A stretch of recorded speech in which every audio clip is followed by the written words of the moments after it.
Bet you can't guess where we're going. I don't know. It's a hard The mall. For our last day in Tokyo, we decided to spend the day at DisneySea and Tokyo Disney.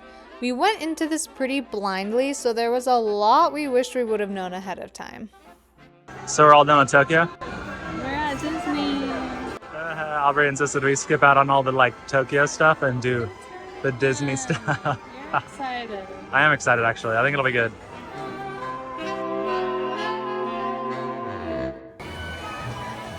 Surprise! Tokyo Sea!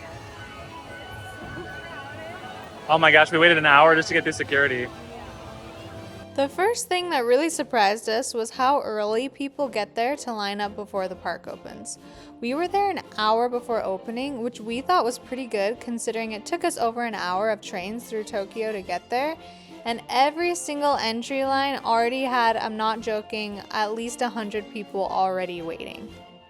Once we finally got into DisneySea, we were absolutely blown away by how big it was, especially since we are OG Disneyland people.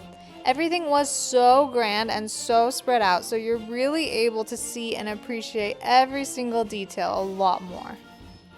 So there's no Genie Plus in Tokyo, so you just have to pay per ride for the Lightning Lane, but you can't do this until your tickets have been physically scanned and you're in the park. So once you enter, you've got to really start getting your return times quickly before they all run out for the day. We were not very fast about this, so we only got 2 Lightning Lane passes and they all ran out for the day by around noon. Do you like it? That was fun. I did not expect one. Okay, I love how they just pulled me out of the line because I'm a freak and showed me how to sit. They're like, sir, you have to sit in this specific special needs seat. And you have to cross your legs this special way or you're not going to be able to be on the ride. Yeah, you wouldn't know. Okay, it was a cool surprise though. It was like you're on a car that seems like it's like Snow White, where it's just kind It of was like slow. that slow rickety one, and then you're like, oh, okay, and then all of a sudden it's just like full roller coaster. Yeah. That was cool. As far as food, we tried a ton of different things, from super cheap churro stands up to the fanciest sit-down restaurant, and everything in between. Some stuff we absolutely loved, and other stuff we didn't like at all, so there were a lot of highs and lows in the food department. Aubrey picked the grossest thing. I don't want it. It's like chestnuts and black currants. It smells way good though. You eat it. Okay. So every single line for every food stand is like this. No mobile order. How you liking that churro line? It's like obnoxiously. Every line Every is, and most of the food places are popcorn. Yes, most are popcorn. And then all the other ones still, like 50, 60, 100 people. 50, 60, 100 people, yeah. Is Tokyo Disney giving Treasure Planet the credit it deserves? This is awesome. Is it? I don't even know if it's Treasure Planet. I don't either, but it kind of does look like it. It's steampunk for sure. Walking around DisneySea is an experience in and of itself.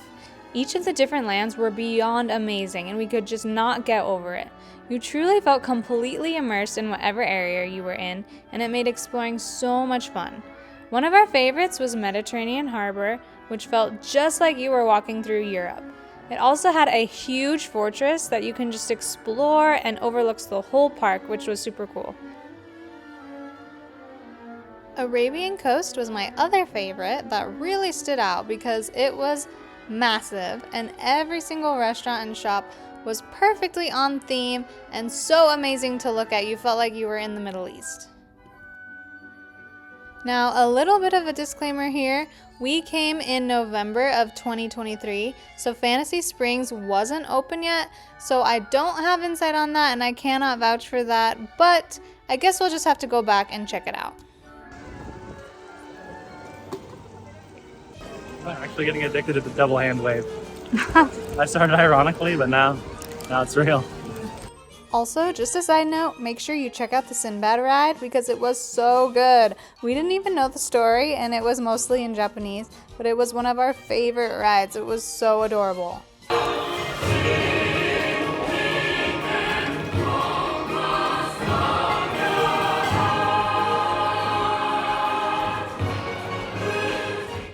So they do things a little differently in Japan, and they offer half-day passes. So at around 4 p.m., we headed over to Tokyo Disney to get in line, since our half-day passes let us get into the park starting at 5 p.m.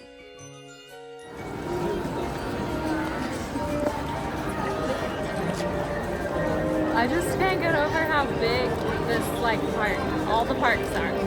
They're so spread out. It's weirding me out. The castle's like a mile away. I know, and it's huge. Open. There's no rides it's crazy. And remember how I said earlier that you can't get fast passes until your tickets have been scanned? This was a pretty big problem because once we got into Disneyland, there were no fast passes available for the rest of the night, which meant we had to do standby for the only ride I was wanting to ride, Beauty and the Beast. The standby line was 2.5 hours and it was freezing outside, but let me tell you, it was so worth it, if not just for this one scene.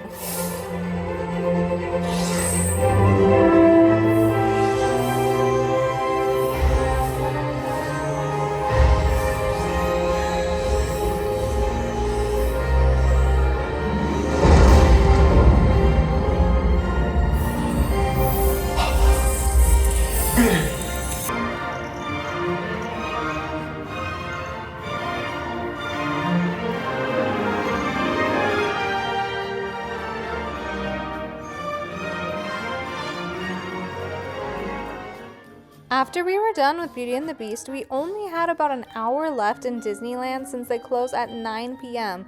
So we hurried and rode 3 other rides, then checked out the shopping on Main Street. Overall, I wish we would have gotten full day passes to each park so we could have gone back and forth, but I'm so glad we got to come and spend the day at Tokyo Disney.